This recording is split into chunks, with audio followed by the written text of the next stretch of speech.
Viewers, welcome back to my YouTube channel. तो आज हम लोग बात करेंगे ना कि मैथ्स में हम लोग मार्क्स कैसे इंक्रीज़ कर सकते हैं, क्योंकि मैथ्स एक ऐसा सब्जेक्ट है ना जिसमें आप फुल स्कोर कर सकते हो। लाइक आप प्री में 50 आउट ऑफ 50 स्कोर कर सकते हो और मेंस में 90 आउट ऑफ 90 स्कोर कर सकते हो। क्योंकि मैथ्स एसएससी जो है ना वो कुछ ज़्यादा डिफ़िकल्ट नहीं बनाती है, बस जो प्रॉब्लम होती है ना हमें कि उस टाइम बाउंडेशन में बनाने में। क्योंकि अगर आपको वो 25 क्वेश्चन ना ऐसे दे दे तो आप उस चीज़ को बना लोगे, लेकिन वही टाइम बाउंडेशन जो रहता है ना वही हमारे लिए प्रॉब्लम क्रिएट करता है। तो अगर हमारा स्पीड इंक्रीज़ हो जाए ना मैथ्स में तो हमारा आधा चीज़ तो वहीं पे सॉल्व हो जाएगा। तो without any further delay let's get into the video. So maths में ना 3 पिलर्स है। सबसे पहला कि आपका जो कंसेप्ट है वो पूरा क्लियर होना चाहिए, ठीक है। दूसरा है कि आपका कैलकुलेशन स्पीड होना चाहिए, और जो तीसरा है ना वो है कि आप पेपर को किस वे में अटेम्प्ट कर रहे हो, क्योंकि सबसे इंपॉर्टेंट यही चीज़ है। अगर आपका कंसेप्ट बिल्डअप हो जाए, आपका कैलकुलेशन स्पीड इंक्रीज हो जाए, लेकिन आपको ये चीज़ पता ही नहीं होना कि पेपर को अटेम्प्ट कैसे करना है, किस क्वेश्चन को पहले अटेम्प्ट करना है, किसको बाद के लिए छोड़ना है, तो ये आपके लिए बहुत बड़ा प्रॉब्लम क्रिएट कर सकता है। तो सबसे पहले हम लोग बात करते हैं कंसेप्ट के बारे में। तो हम क्या करते हैं ना कि जहाँ से भी टीचर से, एक दो टीचर से हम पढ़ लेते हैं, बहुत सारे और भी सोर्स रहते हैं, हम वहाँ से पढ़ लेते हैं। लेकिन प्रॉब्लम कहाँ आती है ना कि उस चीज़ को हम रिवाइज़ ना करके हम क्या करते हैं कि हम दूसरे सोर्स से पढ़ने लगते हैं, ठीक है। और बहुत सारा चैप्टर ऐसा है ना जिस पे आपको कांस्टेंट रिवीजन करना होगा। ऐसा नहीं है कि आप एक बार पढ़ लिए और वो चीज़ आपका हो जाएगा। जैसे एडवांस मैथ का ही बात करो, जैसे मेंसुरेशन हो गए, ज्योमेट्री हो गए, तो ये सब के जो फॉर्मूलाज है, और जैसे time and work, time and speed हो गया, तो ये सब जो है ना अगर आप रिवीजन नहीं करोगे कांस्टेंट ना, तो आप जो क्वेश्चन जान रहे हो वो भी आप मतलब टेस्ट सीरीज में आएगा और आप उस चीज़ को क्या करोगे, स्किप कर दोगे, आपसे बनेगा ही नहीं। तो सबसे पहले तो आपको अपना जो है कंसेप्ट पूरा क्लियर रखना है, ठीक है। उसमें आपको कहीं भी काम चोरी नहीं करनी है। और सबसे बड़ा इंपॉर्टेंट चीज़ ये है ना कि अभी जो लास्ट 30 डेज बचे हैं, अभी बहुत सारे टीचर्स ना मल्टीपल जगह पढ़ा रहे कि क्रैश कोर्स 30 डे में और कंप्लीट कर लें। देखो, ऐसा रियलिटी तो नहीं होता है कि आप 30 दिन में बहुत प्रो बन जाओगे पढ़ के। तो मैं आपको बस एक चीज़ ही सजेस्ट करूँगी ना कि अभी आप कोई न्यू सोर्स पे पढ़ने मत चले जाना, क्योंकि इस टाइम आपको सबसे ज़्यादा जो नीड है वो है रिवीजन का। और अगर आप रिवाइज कर रहे हो और अगर आपको फिर भी कोई स्पेसिफिक टॉपिक पे प्रॉब्लम आ रही है, तो बस उस स्पेसिफिक टॉपिक के लिए आप एक वीडियो देख लो किसी टीचर का, कोई न्यू जगह और ऐसे मत जाना आप। Now the second most thing जो सबसे इम्पॉर्टेंट है ना वो है कैलकुलेशन, ठीक है। और ये बहुत मेजर रोल प्ले करता है। मतलब लोग बोलते हैं कि हाँ कैलकुलेशन आपको अच्छा होना चाहिए, आपका स्पीड अच्छा होना चाहिए, लेकिन होता है ना बहुत लोग इस चीज़ को नेग्लेक्ट कर देते हैं। तो मैंने क्या किया था ना, मैं पहले तो उतना कैलकुलेशन का प्रैक्टिस कुछ खास नहीं करती थी, बट जब जो एग्ज़ाम मेरा सामने आने लगा ना, तब मैं स्पेसिफिकली जो आधा घंटा से 45 मिनट होता था ना, मैं बस कैलकुलेशन पे देती थी, ठीक है। और ये सबसे इम्पॉर्टेंट चीज़ है लास्ट 30 डेज़ के लिए। तो कैलकुलेशन में बहुत कुछ है, ठीक है। आपको कुछ स्पेसिफिक चीज़ें ही करनी है, ठीक है। सबसे पहले क्या करना है ना कि 1 से लेकर 40 तक आपको जो स्क्वायर है वो एकदम ज़ुबान पर याद होना चाहिए। मतलब आप ऐसा नहीं है, और ये नहीं करना ना कि आप मतलब बैठ के रटने लगना कि 39 का स्क्वायर ये है, 38 का स्क्वायर ये है, ये चीज़ आप मत करना। आप क्या करना, रोज़ 1 से लेकर 40 तक जो भी स्क्वायर है ना उसको नोट डाउन, मतलब प्रॉपरली आप अपने हाथ से लिख लिख के रिवाइज करना। और मैं बोलूँगी कि आप क्यूब्स के लिए क्या करो ना, 1 से लेकर 30 तक आपको क्यूब्स अच्छे से याद होने चाहिए, ठीक है। और ये आप वही है ना कि आप बोल बोल कर मैथ्स आपका याद नहीं होगा, ठीक है। आपको वो चीज़ लिख लिख कर ही प्रैक्टिस करना होगा, क्योंकि बहुत टाइम होता है ना कि आपका दिमाग में नहीं आएगा, लेकिन आपको जैसे 29 दिख जाएगा, ठीक है, 29 का क्यूब, तो आप उस चीज़ को ना तुरंत लिख दोगे। तो आप ज़्यादा फोकस ये करना ना कि आप ये जो स्क्वायर है, क्यूब्स है और ये जो टेबल है ना, आप इसको लिख कर प्रैक्टिस करो, ठीक है। और देखो, टेबल तो बहुत लोग बोलते हैं कि 30 तक 40 तक, नहीं, इतना किसी से नहीं याद होता, ठीक है। आप 20 तक अगर टेबल याद कर लो ना तो that is more than enough, ठीक है। अब जो नेक्स्ट चीज़ है ना वो है मल्टीप्लिकेशन, ठीक है। तो मल्टीप्लिकेशन जैसे हम लोग ओल्ड वे में करते थे उस चीज़ को ना करके आपको कैसे करना है ना कि जो वैदिक मैथ होते हैं ना उस टाइप से आपको बनाना है। जैसे आपको पेन पेपर का बिल्कुल यूज़ नहीं करना है, ठीक है। शुरू शुरू में जब हमको बोला था ना कि आपको ऐसे करना है बिना पेन पेपर का, तो मेरे को भी लगता था कि ये चीज़ थोड़ा सा लाइक इम्पॉसिबल काइंड है, ठीक है। तो आप जैसे स्टार्टिंग में जैसे 1-2 बार कर लो, ठीक है। उसके बाद आप ट्राई करो ना कि आप बिना पेन उठाए आप उस चीज़ को सॉल्व करने का ट्राई करो। तो ये आप एक लाइन में अगर आप सॉल्व कर ले रहे हो ना मल्टीप्लिकेशन, तो आप काफ़ी अच्छा टाइम सेव कर लोगे अपना। और अगर अभी आपको इस चीज़ पे कन्फ्यूजन है ना कि कैसे करें, तो मैं आपको सजेस्ट करूँगी ना कि राकेश यादव सर है और आदित्य रंजन सर है, इन्होंने क्या किया है ना कि कैलकुलेशन का ट्रिक स्पेसिफिकली यूट्यूब पे डाल रखा है। तो आप इस चीज़ को एक बार देख लो और फिर आपको आइडिया मिल जाएगा कि आपको किस तरह से मल्टीप्लिकेशन का प्रैक्टिस करना है।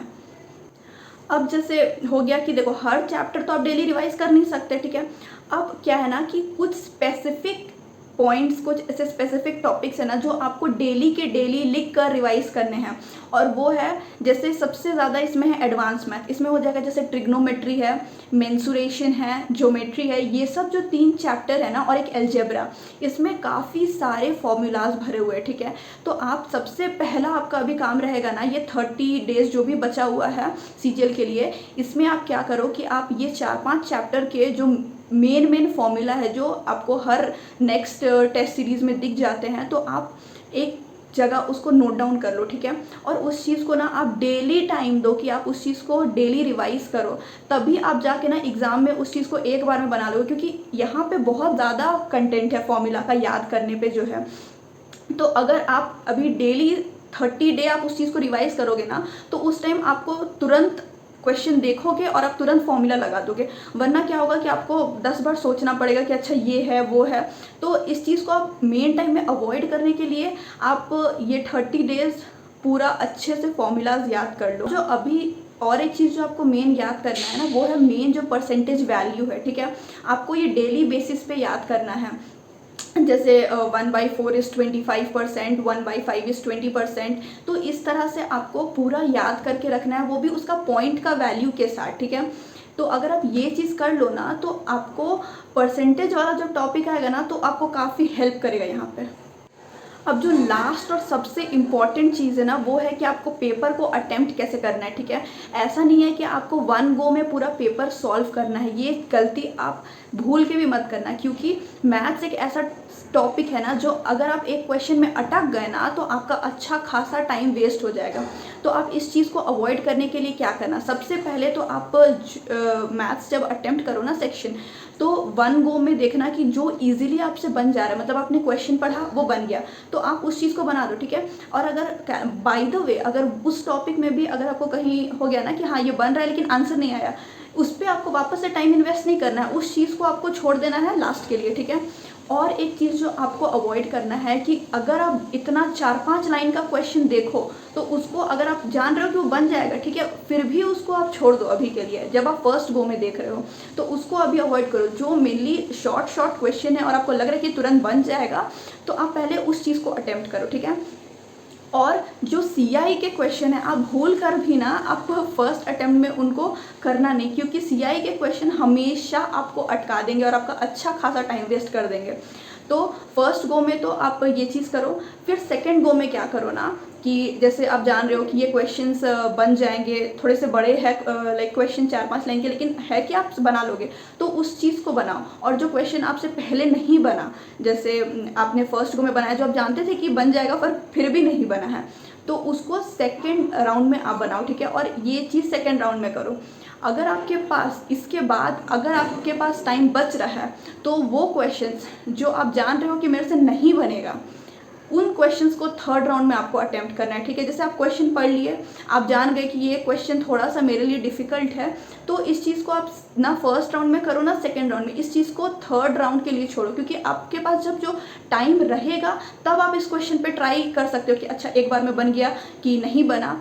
तो इस चीज़ पे आपको ज़्यादा अपना टाइम इन्वेस्ट नहीं करना है। और एक जो मेजर गलती लोग करते हैं ना, वो ये है ना कि जैसे आप कोई चैप्टर पढ़े, ठीक है, आप एक टाइप के स्पेसिफिक क्वेश्चन बना लिए, ठीक है, और वो उस टाइम बन गया। आप बाय द वे आप जब टेस्ट सीरीज़ में वो चीज़ क्वेश्चन बना रहे हो और आपसे वो नहीं बन रहा है, तो आप उस पर अपना टाइम मत इन्वेस्ट करना, ठीक है। क्योंकि ये चीज़ होता है ना कि हाँ ये क्वेश्चन हम बनाए थे और अभी क्यों नहीं बन रहा है, हम बना लेंगे, ये गलती मत करना। अगर आप इस साइकिल में फंस गए ना, तो फिर तो आपका आगे का क्वेश्चन फिर धरा का धरा रह जाएगा। तो आप इस चीज़ को सबसे पहले अवॉइड करना, ये फर्स्ट राउंड में ये गलती बिल्कुल मत करना। और एक जो चीज़ है ना, जब आप एक टाइम आता है ना कि आप क्या सोचते हो ना कि अभी हम अपना जो लॉन्ग वे है उस तरह से क्वेश्चन को सॉल्व कर देते हैं, ठीक है, क्योंकि ट्रिक आपको थोड़ा सा याद करने में एक होता है ना, आप जब तक उसको प्रैक्टिस नहीं करोगे तो आपका ट्रिक थोड़ी ट्रिक फिर ट्रिक नहीं रहता है, जब तक आप प्रैक्टिस नहीं करोगे तो ट्रिक कोई मैटर ही नहीं करता, आप भूल जाओगे। तो बहुत लोग क्या करते हैं ना कि ट्रिक ना करके वो लॉन्ग मेथड करने पे लग जाते हैं कि ये तो हमको आता है, लॉन्ग मेथड से निकल जाएगा। लेकिन यही चीज़ है जहाँ पे आपको डिफरेंस क्रिएट करना है, क्योंकि जो चीज़ ना आप ट्रिक से 10 से 20 सेकेंड में कर लोगे ना, वो आपको लॉन्ग मेथड में करने में 40 से 50 सेकेंड्स लग जाएंगे, ठीक है। तो यहाँ पे फिर तो आपने टाइम उतना ही इन्वेस्ट कर दिया।